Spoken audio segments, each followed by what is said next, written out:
Hello friends, तो देख सकते हैं हम फर्नीचर बना रहे हैं। ये पूरा पीवीसी में बना हुआ है पूरा।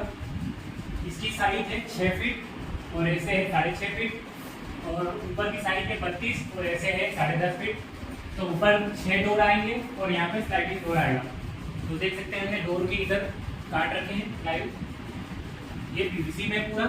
इसमें फिटिंग करने के बाद फिर डोर चलाया जाएगा। यहाँ पर एक ड्रा जाएगी और यहाँ पर एक ड्रा जाएगी।